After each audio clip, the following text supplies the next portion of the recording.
Of course, we know that Carlisle's 6'5", Lowell Gray is 5 feet, barely.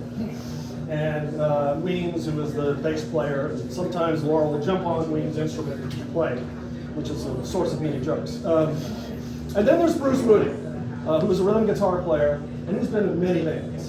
And he and Carlisle meet, and Bruce just thought he was out of the music business, wasn't even going to play anymore, and he meets Carlisle, and he just says, I can't pass this up. So we're back to Danae, we're back to them trying to get this thing off the ground. In Danae's test Polaroids of the live wires, posed by the Onion Dome Tops Tower, the musicians seemed glum and uncertain. The real black and white prints outlined their figures in silver, like an aura of greatness. Alicia, that's his wife, called Bruce crazy for his participating in what sounded like a stunt, and overdone by far more famous bands. They started that morning not kissing, when a quarrel precluded the confirmation of their love, even with a near chaste pet.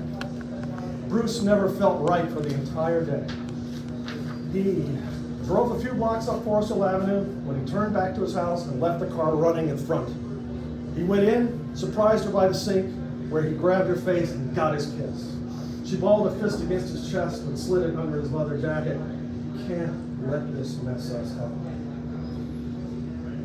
She confessed into his shoulder. He'd used the bag phone to call her for the break. The troupe, accompanied by 2 interns, as Danae referred to students from one of her adjunct classes at the university, started hauling the cumbersome equipment up the scratched and dusty stairs at 10 in the morning, Friday, November 11th, Memorial Day. Veterans Day. Danny's helpers, Frederick, a skinny mop-top golf boy, and a vicious stalwart Cynthia, whose build cap advertised a movie shoot, Summer House. Wearing a utility belt bulged by flashlight and measuring tape, stretched the bright orange vines, stretched the profusion of extension cords up the metal access stairs like bright orange vines. Speakers popped and hummed to life. The initial howling feedback from the microphones bounced off the tower and buildings below, and few people at the bus stop covered their ears. They swiveled around for the source of their distress. If that doesn't bring the police, dude, nothing will, William said. Danae rested her foot on the roof's lip, taking in a cool but sunny day. She took in the back balconies and columns of apartment buildings and admired the peaks and points of roofs along the boulevard and the tributary streets. She and the assistants set up tripods for stills and video and a couple of light umbrellas. She photographed the arrangement and the foggy laughs of the live wires. Carlisle and Weems smoked. She enjoyed whipping around the tails of the double-breasted Edwardian-style duster that Danny got for the shoot. Keeping the instruments tuned made for a separate challenge. Bruce strummed, "Perfect day for this, won't get too hot, even up here." Danny made slow, panoramic passes from the dome of Broad Street Station, the water tower and FFV emblem of the cookie factory, the cracked shell of the baseball stadium, the blue and white national transmission sign, and passing westward over skylights and cupolas and service housings to the Coke bottle, and ending up in the soaring WTVR tower. They'd start not with the Scott's Edition tune, but the live wires.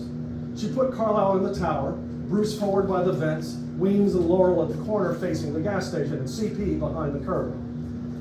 This must feel unnatural for you all, but I need room to get in and around, Danny said. Carlisle from her perch waved at the world that as yet took no notice. "Top of the world, Ma!" she shouted. "Top of the world!" That's followed by an explosion, David said. "Hope it's not you going over the side." Weems drew the bow across his base to indicate a plummeting body. People don't look up much without a reason. A few fellows by the bus stop engaged in a curse-riddled conversation. Carlisle watched as their profane cadence kept time for passing around the brown bag. Carlisle said and rubbed her tummy. "That's starting right." Danae paced through the camera's movements. Frederick bore the clipboard containing her shot-by-shot notations. She'd get most of the close-ups separate. Stop and go. It's the name of the game, and why this is going to take a while. She chose the live wires tune to demonstrate the band's personality. Rayleigh's because of Carlisle tapping into her inner Elvis. And depending on time and circumstances, Another Killing on Shepherd Street, bluesy and good for overview shots of the neighborhood and close-ups of the players. CP's fierce drum introduction got the live wire started, followed by Bruce honky-tonking into Carlisle's big voice. Dane directed Frederick to track along, but also check the street for reactions.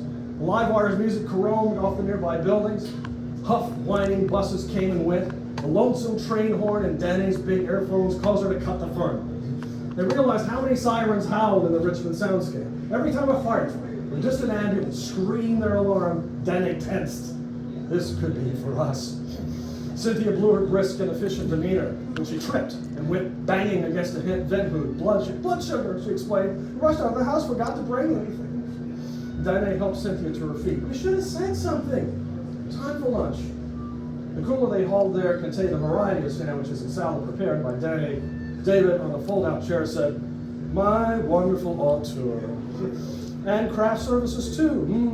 You should have seen her. Made all this last night like packing our lunches for school. Good and good for you." He kissed his fingers, pressed to his lips for gourmand appreciation.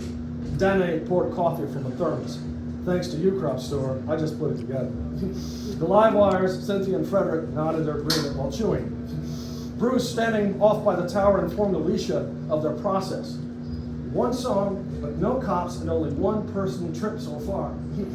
After this was respite, Dane clapped her hands. "Burning daylight, people!" she instructed, smiling a little. Weems protested, "Thought we got an hour for lunch." Bruce joked in a serious way. "Hell, man, think this is some union shop? Best set your mind to working, boy." The live wires got a big laugh out of that one. The director wanted them set up for when the king came to Rayleigh's. The scent of chocolate chips wafted over the rooftop from the FFV factory. "And baking on the holiday," tutted Weems. Laurel said, "Somebody's got to make the cookies." "Those elves don't hold our human holidays sacred." CP deadpan, "We need to send them to Elfland." "Okay, well, they're cute and everything," Bruce riffed, "until there's 30 of them living in your neighbor's tree." Carlisle nodded toward Laurel. "Be careful, we have one of them among us." Laurel didn't hesitate to give him an authoritative middle finger salute. Carlisle blew her a kiss. "Small but feisty," Weems spun the bass. Dane recorded the blurry notion. There we go. That's